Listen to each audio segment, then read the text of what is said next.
Turn to Gloria Origgi. She's a philosopher at CNRS Institut Nico. Her main focus of research is social epistemology, and she's going to talk of the wisdom of the internet. So thank you very much, Hélène, and Jon, to having invited me. It's a great honor to be guest in such a wise institution as the Collège de France. And so let me start with just a brief autobiographical remark. I'm not a webby person. I mean, I'm not a technical expert on the web. I'm a philosopher, and I'm more of a practitioner of the web than in a very special way.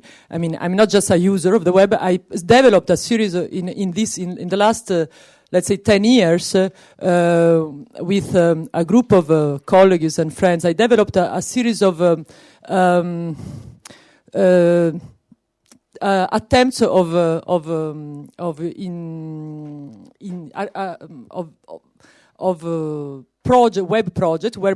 web-based projects that have been quite successful.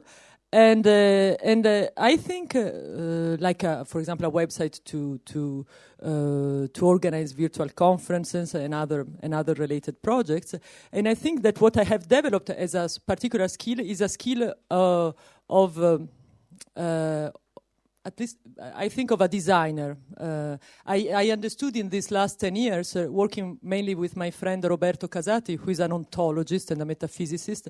So we were quite weirdo people in the IT world, and we had interactions with people from the startups, and then we started to communicate to each other, and we discovered that basically we were doing the work of information designers for them. I mean, try to get the roles, the processes, and the design of the typically of the knowledge processes we wanted to realize through the web right. I mean, to get it right, which is basically the role, what we used to call in a very French philosophical way, our role is the role of epistemological disenchanters. We want you to provoke to you an epistemological disenchantment, and they look at us as sort of two really weirdo people. Now we just say we are philosophers, but basically we are information designers, and that's okay. And so we interact with technical people, given this competence. Now, for example, these days we are involved in a very big European project on liquid publication, so to transform the format of the paper, of the scientific paper, in a sort of more dynamic format. And our role in this is just to look at the design, because as I say in my paper, as I start with this rather trivial remark, which is rich of consequence for all of us in this conference, design matters, and matters a lot. So, and this is the central claim I want to defend here. So no matter how many people are involved in the production of a collective outcome, a decision, an action, a cognitive achievement, and the way in which their interactions are designed, what they may know or know of each other, how they access the collective procedure, what path their actions follows, and how it merges with the actions of others, affects the content of the outcome. I think that this is quite has been already quite clear from the discussion we had this morning, and is going to be a point that will be raised even in the discussions in the rest of these 2 days. So this is well known by all of you, and but maybe it was at least less evident for the webby people, for the people from the web community, because when the web started, and I will make a distinction between internet and the web that I think it is relevant for my point. But let's say when the web started, basically in this spectacular form 10 years ago and 15 years ago from a technical point of view, it was mainly seen as a sort of disruptive technology whose immediate effect was to blow up all the existing legitimate procedures of knowledge access, and thus empowering its users with a new intellectual freedom that was the liberty to produce, access, and distribute content in a totally unregulated way. So in all this presentation, I stick to the web of knowledge, in a sense, the web as a tool for producing, accessing, and diffusing knowledge. I know that web is used by many of us, even in a very intelligent way, for other kind of transactions and interactions. But I mean, my focus in these years, even my focus on the design, was mainly on the design of the web of knowledge, of the web as a tool for knowledge diffusion. So the first very revolutionary movements and utopian movements on the web 10 years ago, even more than this, were typically insisting on the disruptive impact of the web on the institutional way of controlling the flow of information. And this is partly, it is true. We all know, I mean, one striking example is the role of Collège de France today as sort of as the a reputational assurance and label on the quality of our papers. Usually, I mean, the process of production of papers goes, you write them, then you make them circulate through peers, among peers. The peers discuss them and revise them and edit them, and in the end, the institution that organized all this discussion validates the information. This is labeled Collège de France. This is good information that's worth reading.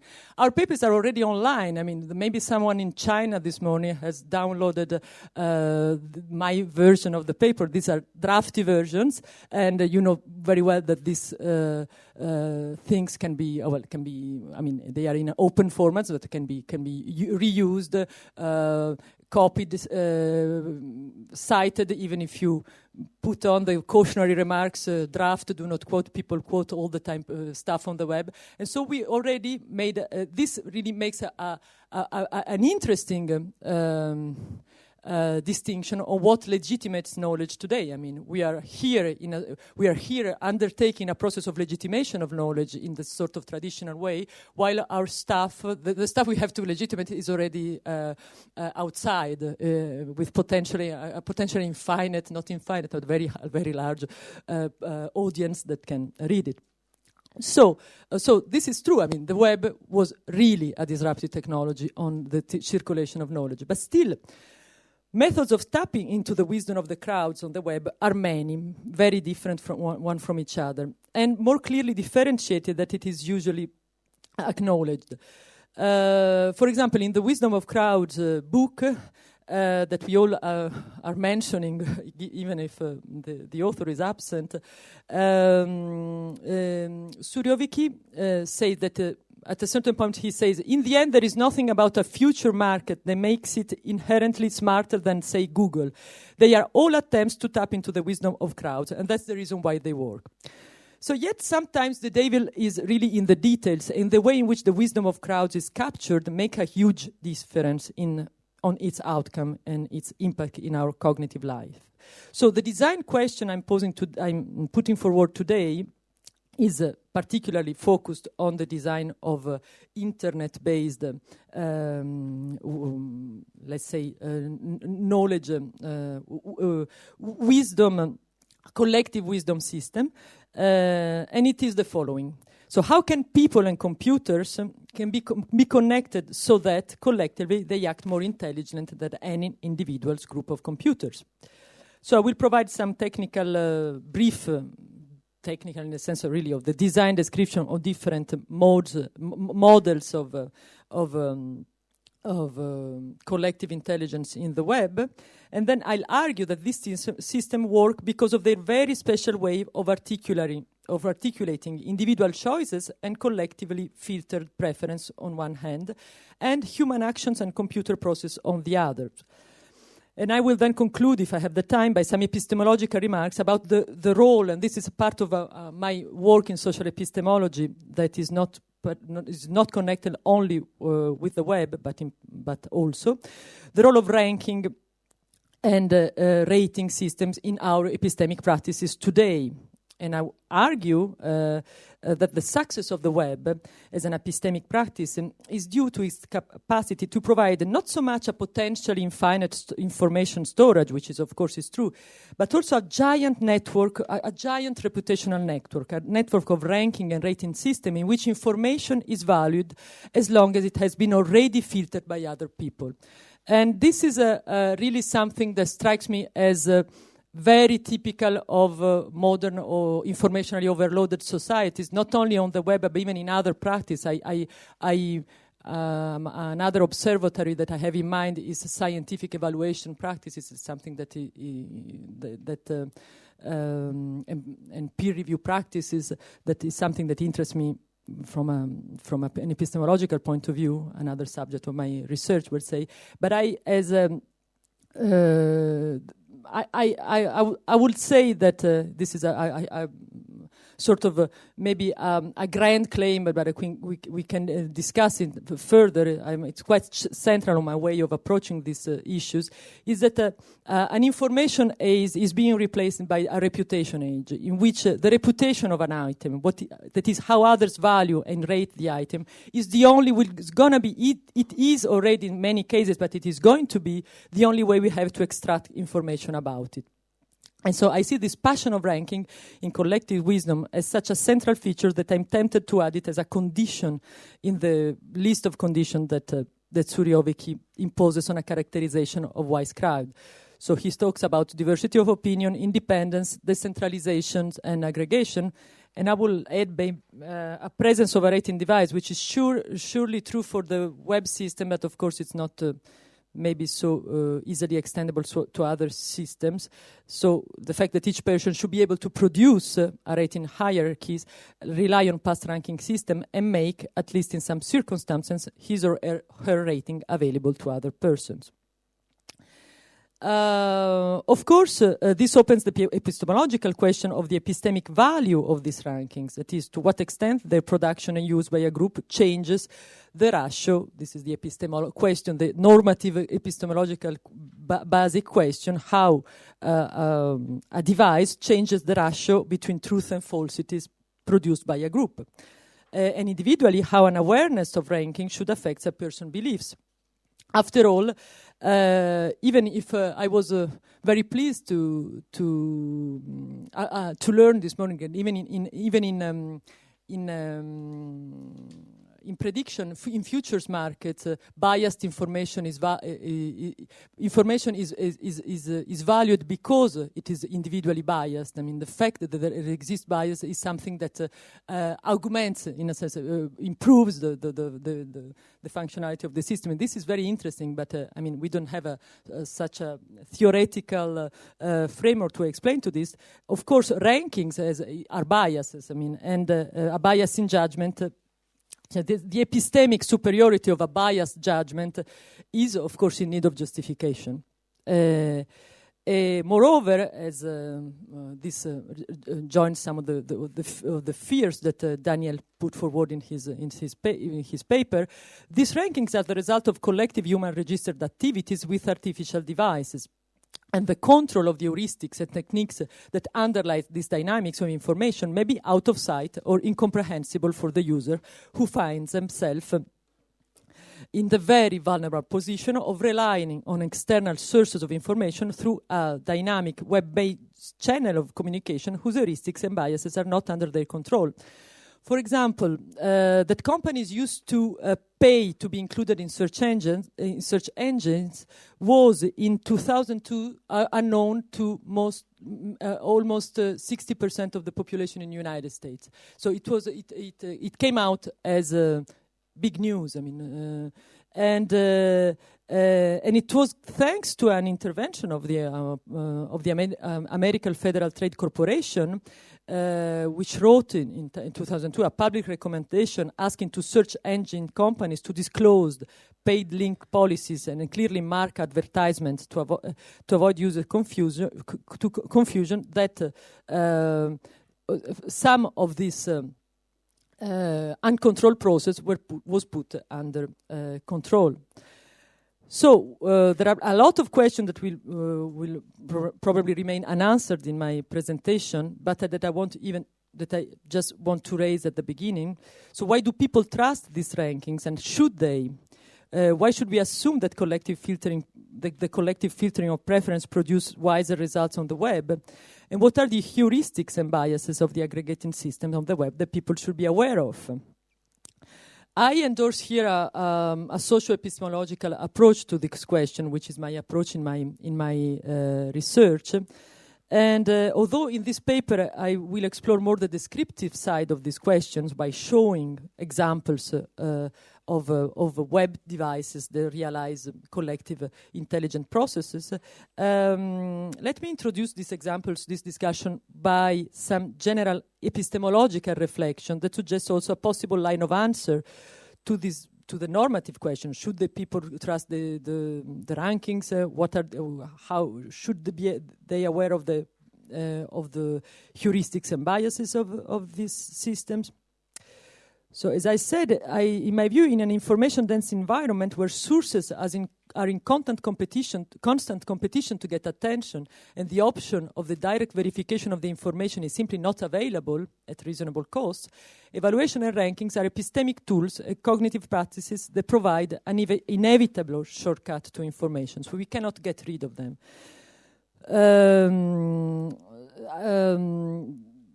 I don't think that there is ideal knowledge that we can adjudicate without the access to previous evaluation and adjudication of others.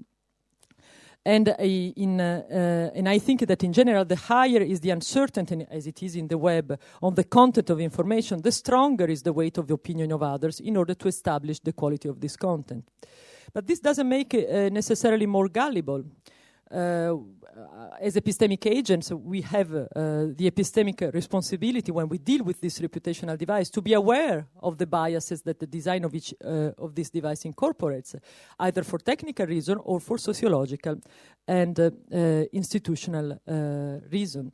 So I will now turn to the presentation of some of this device by starting, even if I don't want to be too long on this,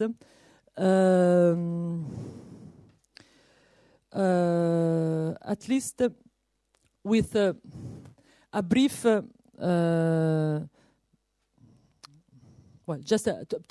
I start by making the distinction between the internet and the web because it is relevant for my for my point.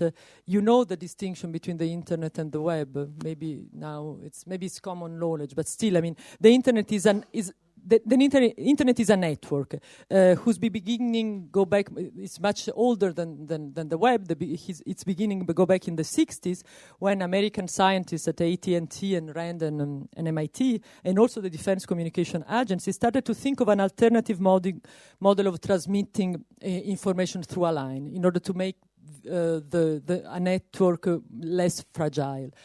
So basically, when you in a standard telephone system, when you call New York from Paris, actually physically a copper line is open between your location and the final destination. And if it breaks down, just the communication breaks. Whereas all the technique of the internet is based on an alternative way of transmitting information, which is called packet switching, in which you digitalize, for example, a conversation. Even digital telephones work in the same way by translating waves into bits. Then chop the result of the digitalization in very small packets, who could flow independently through a network by negotiating for each node the quickest way of the quickest path, and all these small parts that you have a bit of information of a mail message that goes through Tokyo to come to your neighbor in Paris, another bit that goes through Anchorage, and in the end they are reconstructed in such a way that you have an effect of a unity, of a unique message. But the information is completely chopped and each of these small packets just negotiates its path on the other end. What made this possible is also what made this possible. Which I mean, the two main features of the internet is that it is a decentralized network and this technique of packet switching. It is interesting to notice, for our general point of collective wisdom, that what made it is possible is a political, precise, scientific and then political choice of preserving the protocols for negotiating the paths from one server to another free. I mean, the protocols IP, maybe you saw somewhere in IP or TCP protocols, that are the protocols that the two servers, for example, negotiate to transmit information from they serve to computers to communicate between them. These protocols are not proprietary. I mean, everybody can use the same protocols. This at the beginning was a scientific sort of technical choice from a community of nerds who wanted to keep everything free. And at a certain point, it became a political decision by Democrats in the United States. The role of Al Gore in this was very predominant, to keep the protocols open. You have in the same years, you have a parallel experiment in France, when French people say that everything has been already invented previously in France, and then elsewhere they are not so wrong, because, for example, internet was invented in the 80s in France, and the name was the Minitel. It was perfectly the same concept, the same kind of idea, but the protocols were proprietary. You had to have the only application you could use on this network, where you could use only the telecom network, and the only application you could use on this network were telecom application. That was the case, the cause of the failure of this project. But the web is a much more recent project, which maintained the same idea of open protocols. The protocols HTTP, for example, is open, so everybody can use a URL address to put on a web page. It's a service which operates through the internet that allows pages to be easily linked to each other. So it's just the hyperlink structure, let's say, that is the web. I mean, and it's a sort of visualization protocols that make the display of information very simple. The growth of the web doesn't have the same rate as the growth of the internet. And what made the web also grow so fast is that creating a hyperlink, so extending it, doesn't require any technical competence. I mean, the web is an illustration of how an internet application may flourish thanks to the openness of the protocols. And we can come back to this role of the openness of the protocols if you want in the discussion, because I have many other examples. So I'll skip.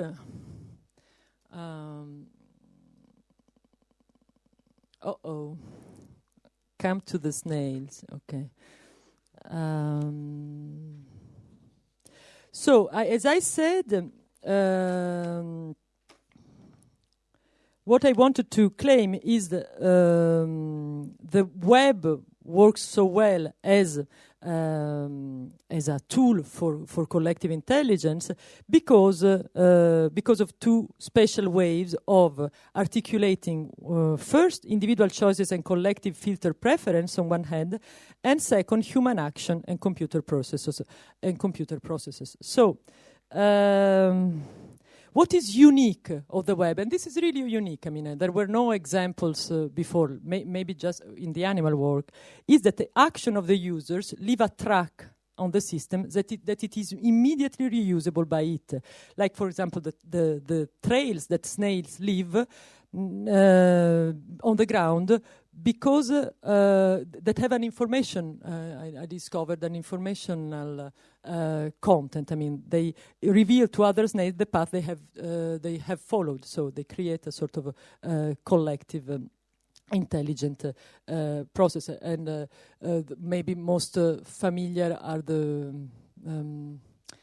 les fourmis. The ants, for example, the tracks of ants, pheromone tracks of ants tracks that allow them to coordinate.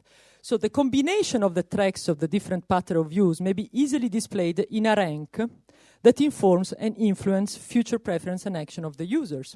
So the corpus of knowledge available on the web, built and maintained by the individual behaviors of the users, is automatically filtered by systems that aggregate these behaviors in a ranking and make it available immediately as simultaneously as filtered information to new individual users. So let's start with I will present some design of this system in this order, going from the most to use Daniel's expression, the strongest. I mean, the one in which the role of wisdom is in the hands of algorithm to the one. To the most human-based systems of collective filtering. So the collaborative filter may be more or less automatized in a system. In the cases of knowledge management systems, I take the example of Amazon, which is familiar to all of you, I imagine. Knowledge management system are web application basically for e-business, although they are extended even to other domains which are not only business, but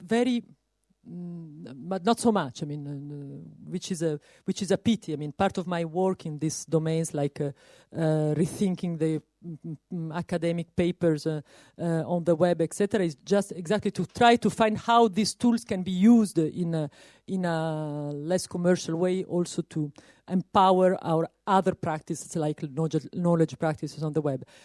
So Amazon, for example, is a web application, a knowledge management system which keep tracks of user interactions with the system and is designed to display correlation between patterns of activities in a way that informs users about other users' preferences.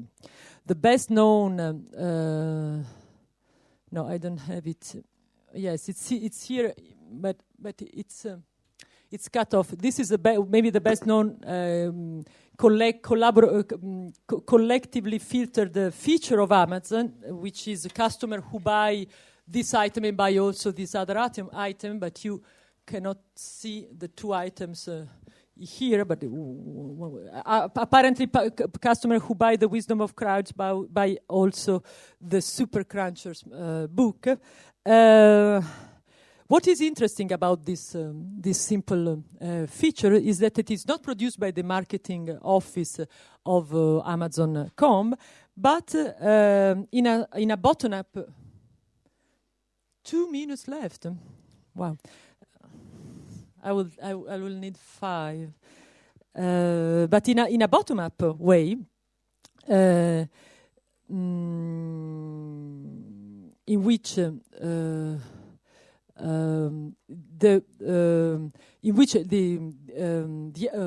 algorithm aggregates the preference, and after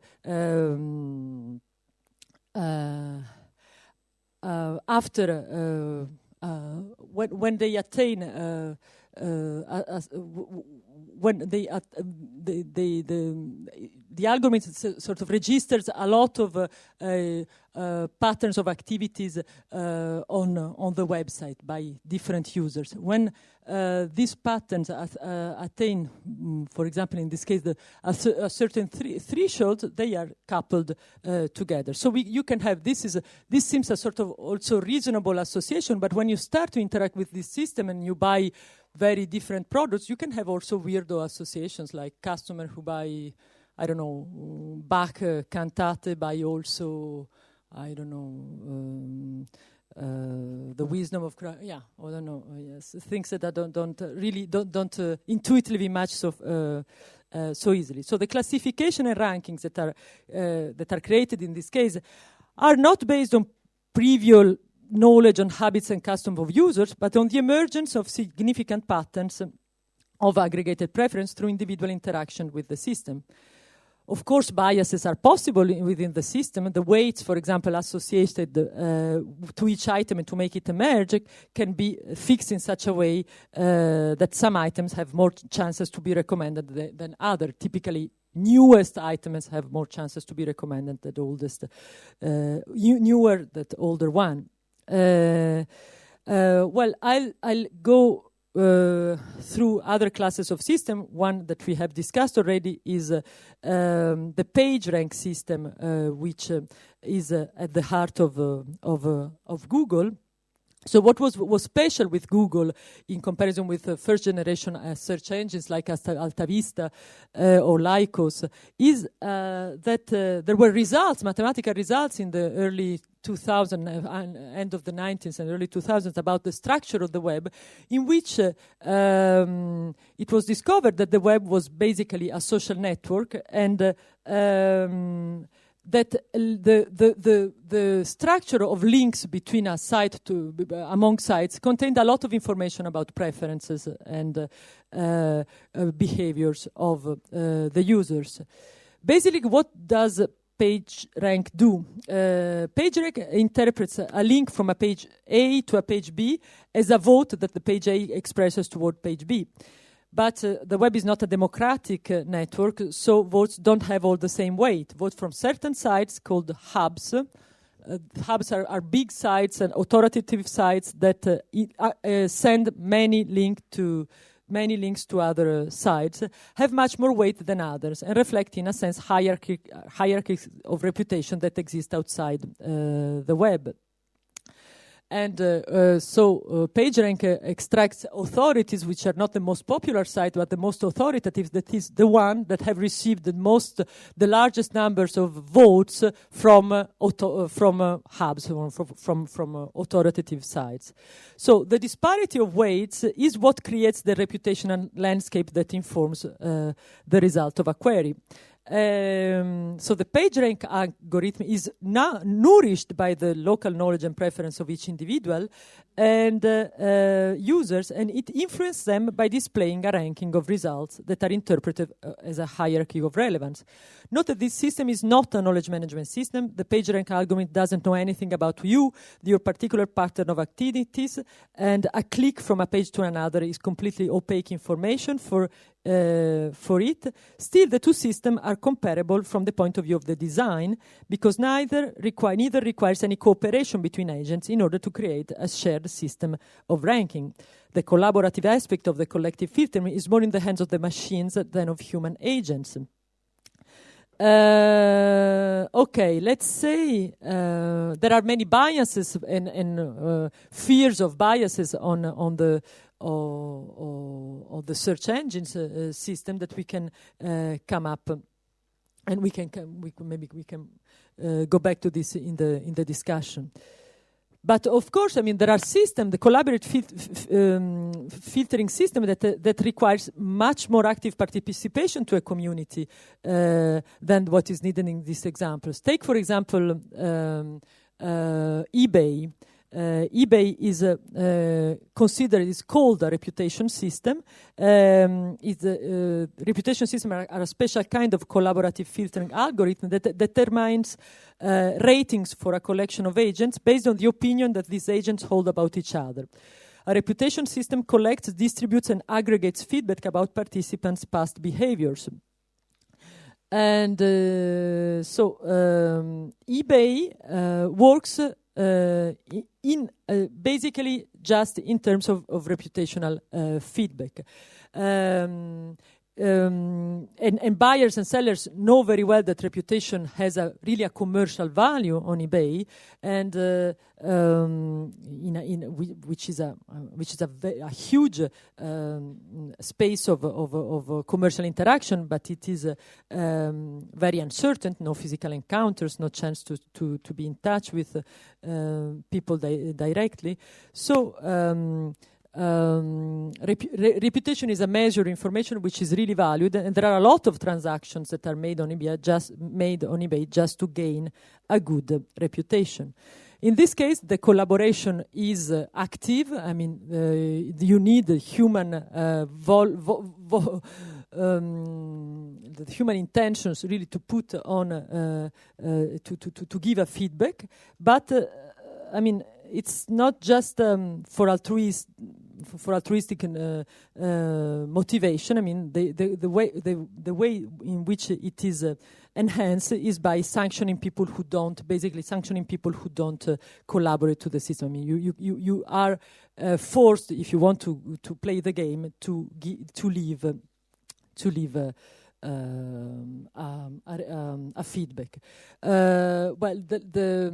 The reputational tools can be used also for non-commercial purposes, as for example in Flickr, in which you can see how many people have favored a particular image, and see also who are them, and so say, well, if I don't know, a person whom I liked this image, maybe this image is good, and well.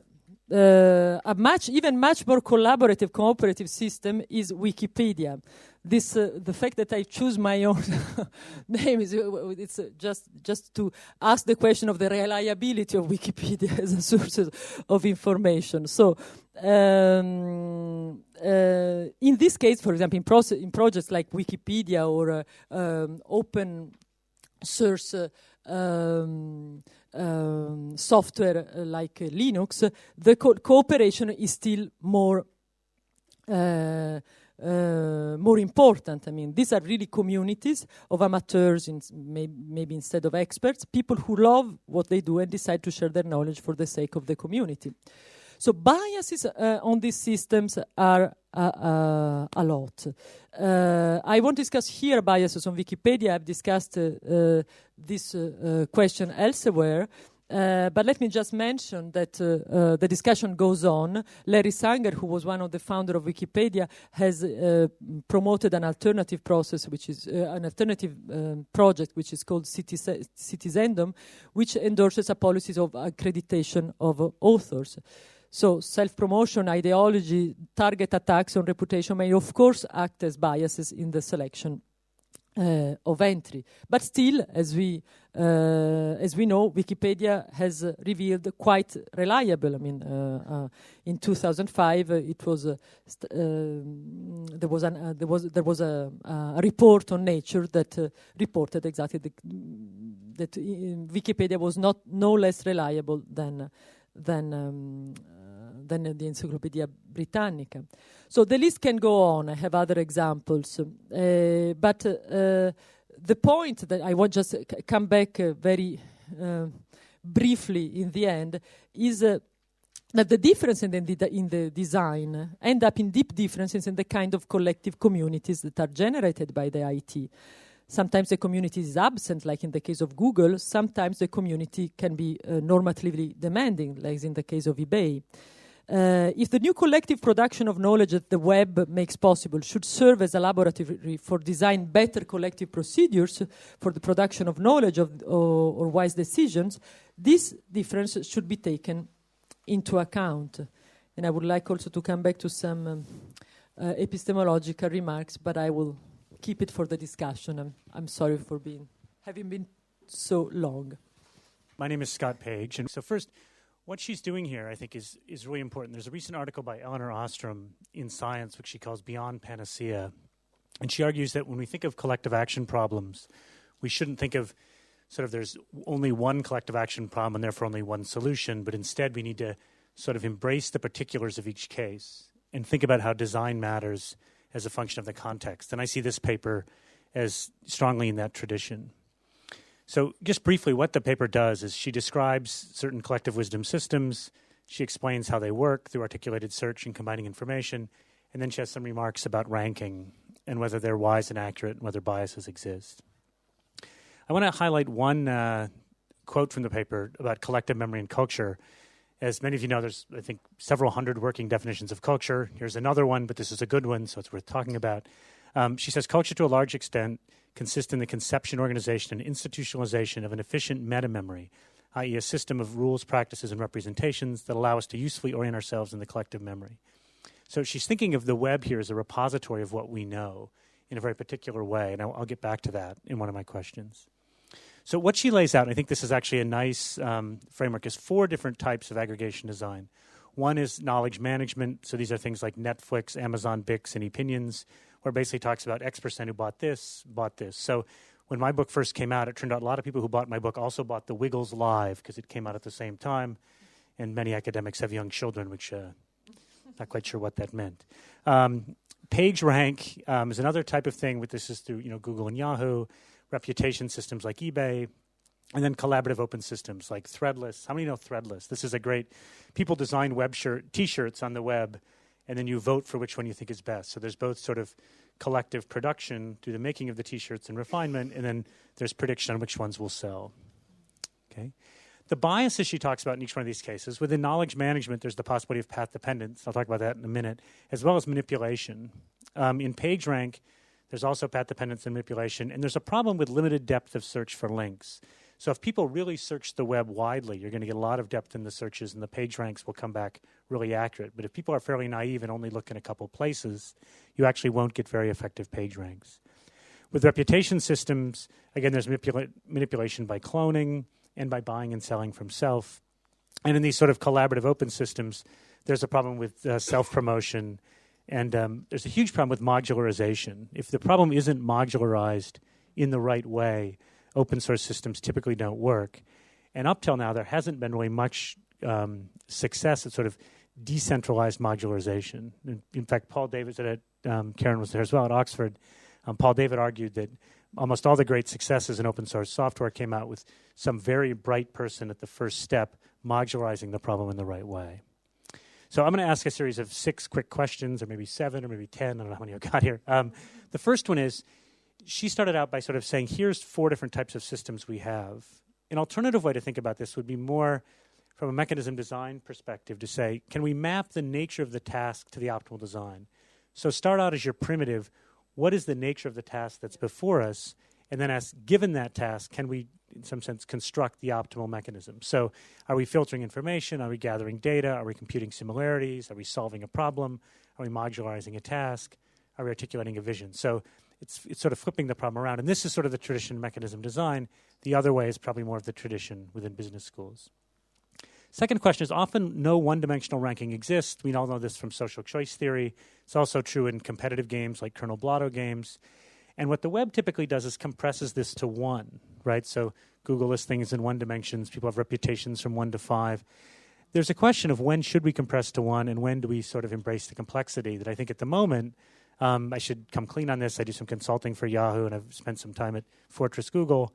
Right now they still are, I think, wedded to sort of the one-dimensional view of rankings, although they're aware that 2 dimensions could do them in, right? Third sort of question, this is meant to be sort of an exemplar of a type of question that can be asked, is it possible to get analytic results on the types of biases or manipulation? So, for example, is it possible to bound path dependence?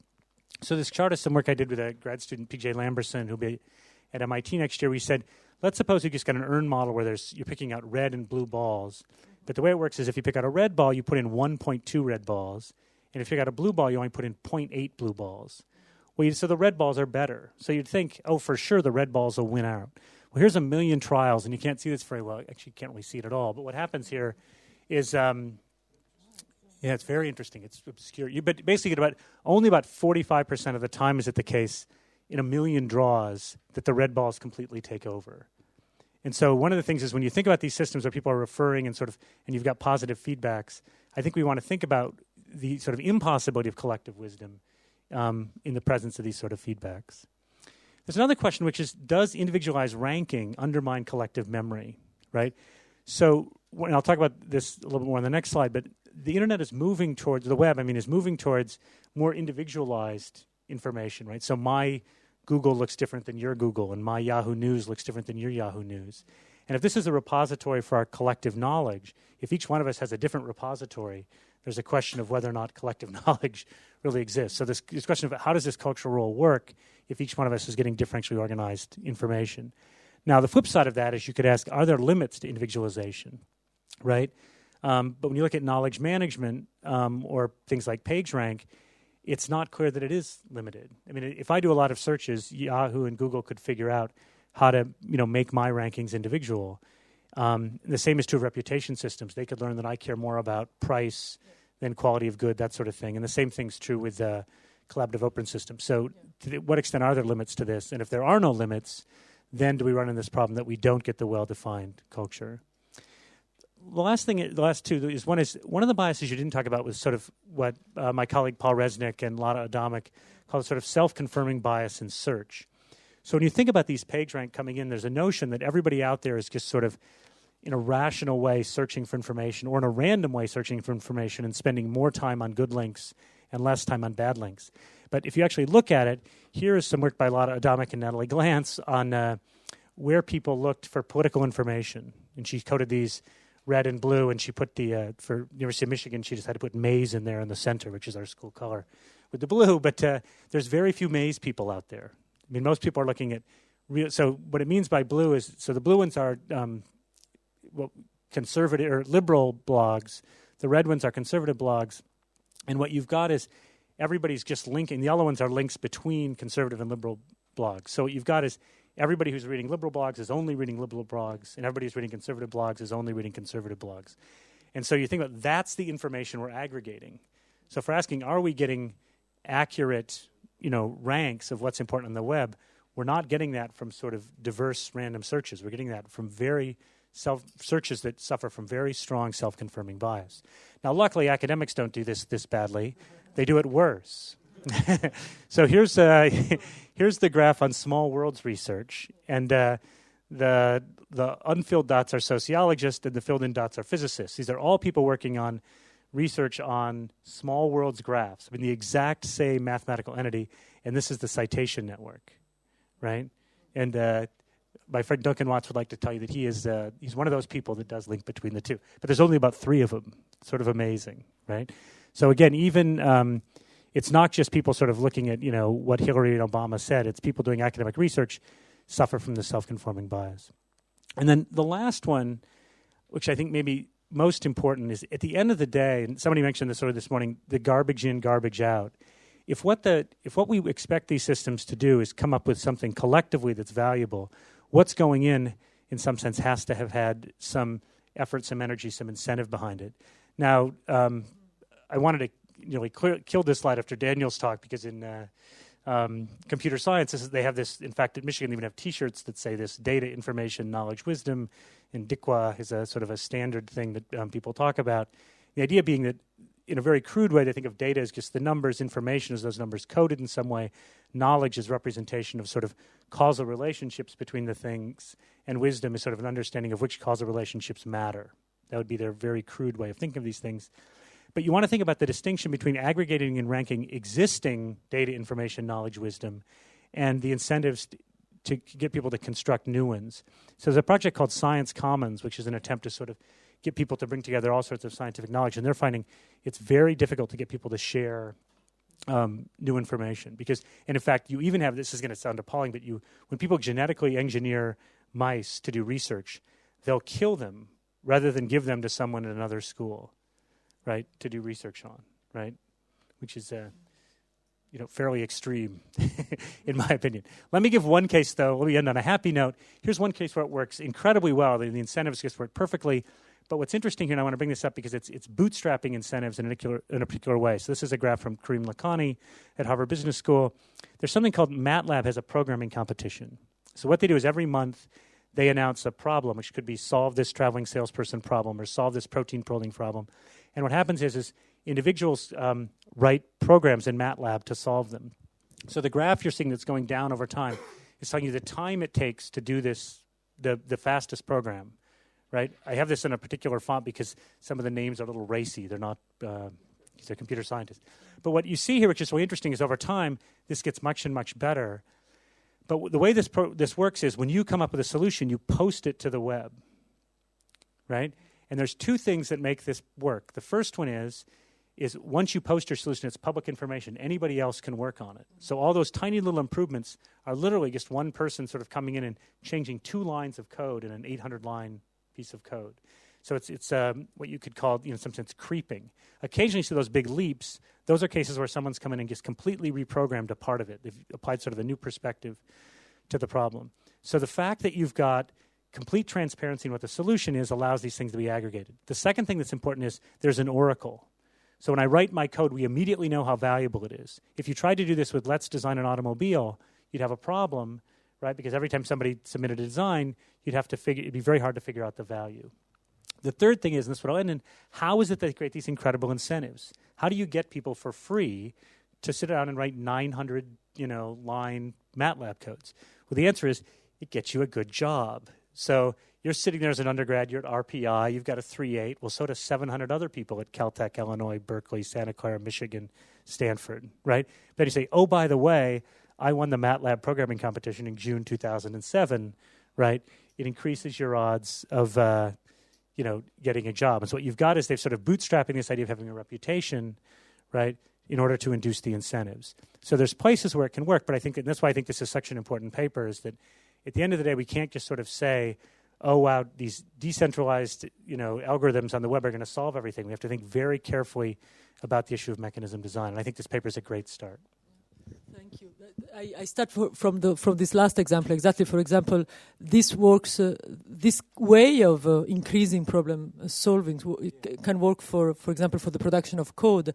Can you imagine something which, for example, the collaborative production of codes, the open source software writing is the metaphor that many people have, even in, for example, Science Commons, to bring a science work to try to share more of scientific work, but take the papers for example in the traditional format that we can you imagine really to put your stuff like this and someone just improves it a little bit and you're not sure that you can keep the track on the web of this improvement.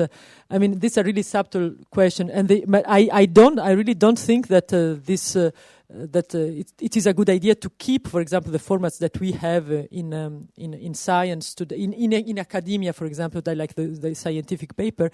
But for example, the metaphor of the software writing is very interesting, but it's very, very difficult to pin down to this kind of to other format of knowledge, for example, in which authorship, for example, has another role.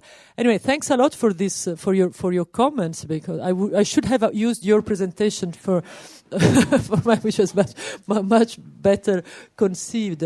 How do I go? Oh, thanks a lot. I'm not going to answer to all the questions. I just want to come back to this way. Can we map nature of the task to optimize? Of course. This should be a great part of the work before starting to conceive this system. Really work on what are the roles, what are the process, what do we want from a system. This is really crucial, and this is part of my sort of more practical work in this